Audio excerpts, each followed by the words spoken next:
The average American consumes 5 to 7 tablespoons of seed oils per day. This is in your Chipotle burrito, it's in your salad dressings, it's in your McDonald's French fries are cooked in seed oils. Seed oils are pervasive in processed food, in junk food, in fast food. In this video, I'm gonna show you something that's gonna shock you. I'm gonna show you the amount of food you'd have to eat to get the equivalent of 5 to 7 tablespoons of seed oils. I'm going to show you how many sunflower seeds you'd have to eat, how many ears of corn, how much rice you'd have to eat to get 5 to 7 tablespoons of rice bran oil, the kind that's in your Chipotle burrito. I know I'm breaking your hearts. Now with seed oils, we're talking about things like corn oil, sunflower seed oil, safflower seed oil, soybean oil is very commonly consumed, peanut oil, rice bran oil. These oils are all refined, bleached, and deodorized, which means they go through a really harsh, intense process. Heating to 485 degrees Fahrenheit, press, extrusion, degumming, bleaching, extraction with solvents that are potential neurotoxins, and then they are packaged into plastic containers that leach antimony into the oils. So when you are getting in the store or in these fast food joints that you're eating at without even knowing it, is a very highly refined, bleached, deodorized, damaged oil that I believe strongly contributes to increased cardiovascular disease in humans and in the long term to obesity, potential problems with satiety, metabolic dysfunction by populating our cell and mitochondrial membranes with excess amounts of linoleic acid, an 18-carbon omega-6 polyunsaturated fatty acid that is found in high amounts in seed oils. You guys have probably heard me talk about this in the past, and strangely, perhaps not surprisingly, when I talk about this on certain platforms like Instagram, I get fact-checked for saying that seed oils are harmful for humans because of a 2022 AFP blog post that says that they're okay for humans. That's the consensus. Science has been settled. They're not bad for humans. But that is based on poorly done meta-analyses that include BS trials where the control group with saturated fat was contaminated with trans fats. I've talked about this in much more detail in other videos. I'm not going to dive into it on this one.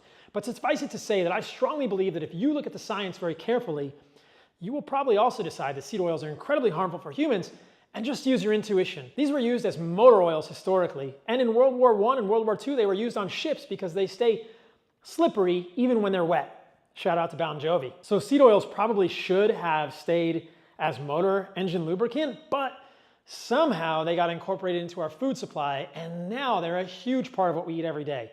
Hundreds and hundreds of calories in our diets are refined, bleached, and deodorized oils. So look at this, guys. This is 2.5 pounds of sunflower seeds. This is the amount of sunflower seeds you'd have to eat every day to get the equivalent of 5 to 7 tablespoons of sunflower seed oil. I don't know about you, but I would never eat this amount of sunflower seeds per day.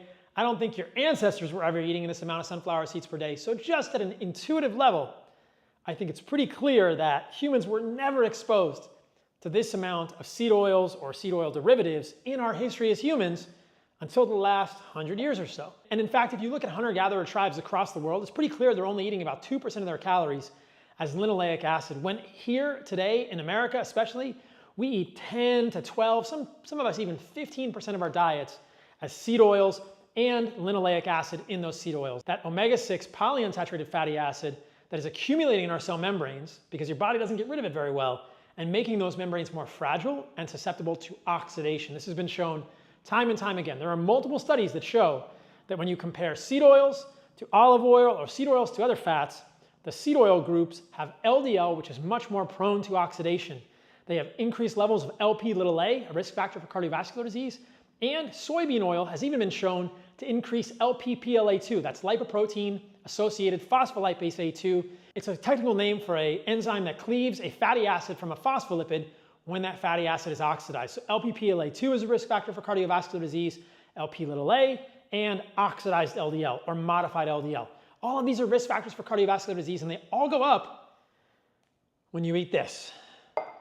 But your ancestors weren't eating 2.5 pounds of sunflower seeds. Similarly, you'd have to eat 40 to 60 ears of corn to get the equivalent of 5 to 7 tablespoons of seed oils in corn oil. Again, a completely crazy, insane statistic. We would never have been exposed to this amount of linoleic acid, to this amount of seed oil derivatives in our diets as humans.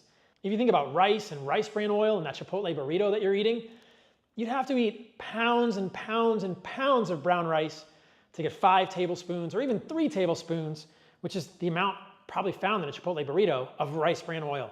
Similar statistics with soybean oil, which is the most commonly consumed seed oil today for Americans.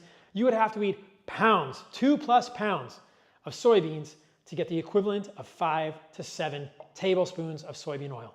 And again, remember that you're not just taking the soybeans and gently pressing them and extracting the oil like you might with olives to make olive oil.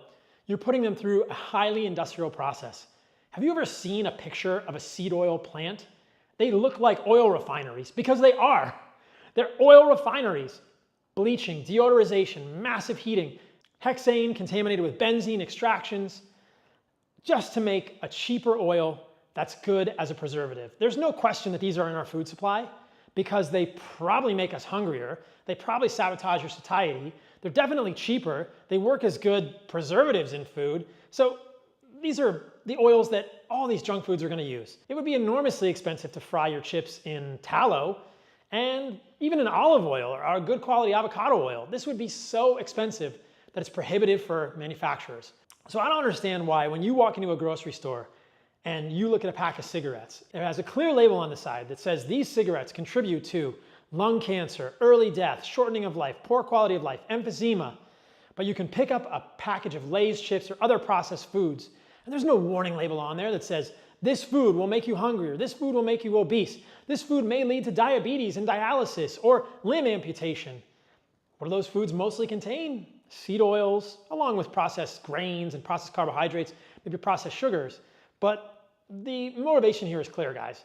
There are multinational agribusiness companies that are invested in keeping you full of garbage foods like seed oils. You would never have gotten this amount of sunflower seeds, of rice, of soybeans, of corn to get this dose of seed oils into your life. And I strongly believe that if you look carefully at the evidence, there are clear indications that seed oils are harming you.